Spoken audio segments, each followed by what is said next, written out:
The Torah portion of this Torah portion of Re'eh has sections. It's interesting. That's what caught my attention. That talk about how you take care of those in need in your congregation, in your community. That you will not have any poor people in your midst. And when you have poor, listen to the language. You won't have any poor people in your midst. But when you have poor people in your midst, this is how you take care of them. The portion in these words of Deuteronomy, again, it's Moses is telling the children of Israel before they go into the land of Israel, this is the type of community you're going to set up. This is where you're going to structure the community so that it is full of shalom, of wholeness and harmony and peace, all of the pieces working together to create more than the sum of its parts. How many of you like to be happy? So Arnie had to think about that for a little while. How many of you like to enjoy things? Okay, remember that because there is a mitzvah, a commandment here to enjoy something and to be happy. Okay, so we are preparing for this Torah reading. I'm going to be reading verses 8 through 13, 9 through 12, somewhere in there in the book of Deuteronomy, from the Torah in Hebrew. Oy, right? Oy vey, thank you, River. And I call forward for our Aliyah, Charlie Fox, Ya'amod, Mordechai ben Avraham Avinu V'Sara Imadu La'aliyah. And Charlie has been part of our Saturday morning crew. This might be the first time he's been up to actually see the Torah in person in a long time. And you all will be able to see, and I'll translate as I go. We're starting right here. Baruch et Adonai HaBarak. Baruch Adonai HaBarak Le'olam Va'ed. Baruch Adonai HaBarak Le'olam Va'ed. Baruch Atah Adonai Eloheinu melech haolam asher bakar banu mekol ha'amin v'natan lanu et Torato. Baruch Atah Adonai Notein HaTorah. Amen. Amen. Sheva Shvuot Tispor Lach, that you're going to count off 7 weeks. Mehachal Chermesh Bakama Tachel Lispor Sheva Shvuot. From the time when you do the cutting of your grain and getting ready for your harvest, count off 7 weeks. The Asita Chag Shvuot Ladonai. And then you're going to have a festival of weeks. So how many of you celebrate Shavuot or Shavuos? 7 weeks, there is the declaration of it, and even naming it Shavuot. Ladonai Elohecha, until the eternal your God. Mesat nidvat yadcha asher titen. And you should do this in such a way that you're acknowledging all of the offerings that have come into your hand. Yivarech Adonai Elohecha, the ways that Adonai your God has blessed you. V'samachta lifnei Adonai Elohecha. You should be happy. You should have joy before Adonai your God. Ata, you, uvincha, and your kiddos, uvitecha, and your male children, your female children. I would throw in those of all genders. Va'avdecha v'amatecha, your servants of all genders. Halevi, even the Levite, Asher Bisharecha, who lives within your gates. The Hagar, the Hager, the stranger, the Hayatom, the orphan, the Ha'almanah, the widow, the stranger, and the orphan, Asher Bekirbecha, that are within your community. Everyone. The ones who are integral, the ones who are your own children, the ones who you welcome, the ones who take care of you, the ones who need your care. Bamakom, in that place, Asher Yivchar Adonai Elohecha, that God will choose for you, Lishkan Shmo Sham, to let his name dwell there. The Zacharta, but remember, Ki Eved Hayita B'Mitzrayim, you. And the tenses, or not the tense, the number is important there. V'zacharta, each individual you, each and every one of you in your own way needs to remember, ki eved hayita b'mitzrayim.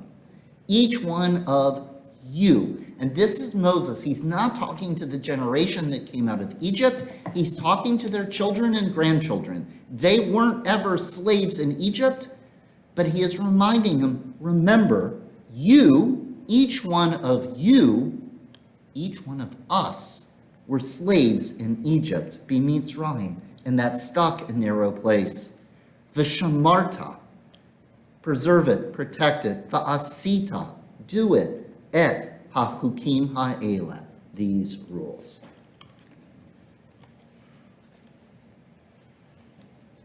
Baruch atah Adonai Eloheinu melech haolam asher natan lanu Torah emet v'kei olam nata b'tchinu. Baruch atah Adonai notein haTorah. Amen. And Charlie, as you take your pucker, if you would take a pucker for Atlas and a pucker for River, that would be appreciated. Because they have undressed. They helped us with Do they the get undressed Torah. the Torah too? They probably will not. Cantor's Oh. got that. Oh, okay. Okay. Because I was gonna get an extra one for me. Now they're, Come on, you're Charlie next one. now he's giving away my pomegranate puckers.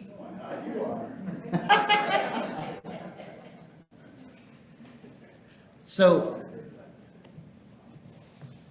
there is a incredible transposition in this portion. Samachta. You should enjoy, have fun on the holiday. And then immediately after, remember, why do you need to have fun on that holiday? Remember that Avadim Hayinu, that Hayita Eved B'Mitzrayim. Remember that you were an Eved, that you were a slave in the land of Egypt.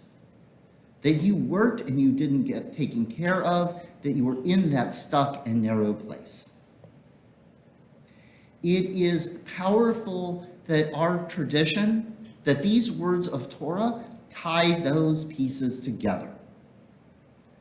And I looked in all sorts of different places. I was first drawn to Samachta because how important is it, especially in this day and age where it might be easy to get derailed on the heavy, dark stuff that's in our world, that sometimes you set it aside, the Samachta, have some fun, bring a smile. Even if you're not feeling it, go and do something for a laugh. And then I also saw those reminders that are through this in the section on Passover. This is a whole section about the different festivals. And this first in the section on Passover where it talks about the matzah, that it is a lechem oni, the bread of affliction, the bread of the poor person, the bread of somebody who has nothing. And the Italian commentator Sforno, he says something really interesting. He says that why do we call it the bread of affliction? Why is this such a memory of our enslavement in Egypt? Two ways. One is when we were slaves, we were not in control of our own schedule. What the taskmasters did is hurried us from one labor to another labor. And if you stopped, you paid a consequence. Everything has to be quick, everything has to be rushed. Go, go, go on somebody else's clock because they tell you you got to move. And the second is, and I know I have some of my baking buddies that are out here, or certainly people that enjoyed my baked goods. Why do we eat matzah on Passover? River. Because we didn't have time for the bread to rise, so it was already flat when we ate it. We had to rush out of Egypt so fast that we didn't even really get to prepare ourselves. If you take sourdough starter out of its cool and safe place and put it in the sun, it will bake. It will not rise. And so there's this reminder, Avadim Hayinu, remember when your clock wasn't your own? Remember when you were pressed to go, go, go, go, go. Always moving, always on task, always with somebody else reminding you, keep moving, keep moving, keep moving. And a reminder of how we had to rush out of that place we didn't even get to catch our breath. And then in contrast, Samachta Chagecha. Enjoy your festival. And so what does really enjoyment mean to me? Take your time. I saw a beautiful article. I'm curious, how many of you have an Instapot or a pressure cooker? How many of you bake something but you use that powdered yeast stuff? What's powdered yeast stuff? The freeze-dried Fleischmann's yeast packets. Okay? Some of you do that. How many of you have ever microwaved a meal before? Because in 2 minutes you can have a meal. How many of you have been through a drive-through? How many of you have worn a piece of clothing that was made in a factory that you just had to buy and throw on? Okay? River, you're shaking your hand about that one? You're not sure. Oh, yeah. Or do you think your shirt was made? By hand? No, I just bought it. I didn't have to promise me. So it's somewhat.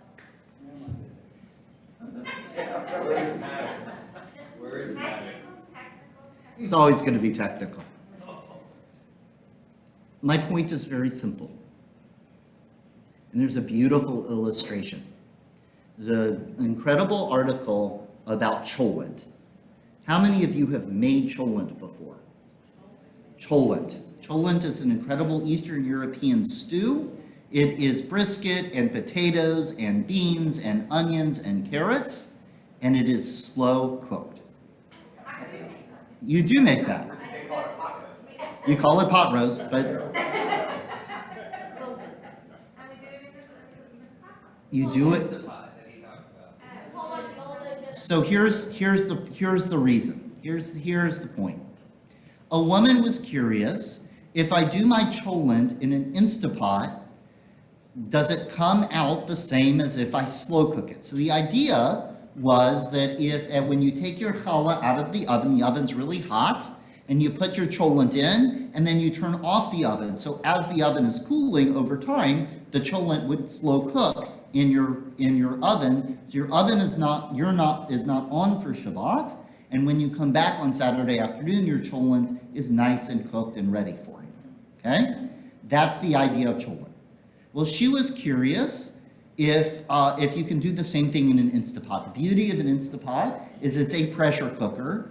It's kind of like a slow cooker, but it's got a whole pressure valve. And if you cook things under pressure, they cook a lot faster.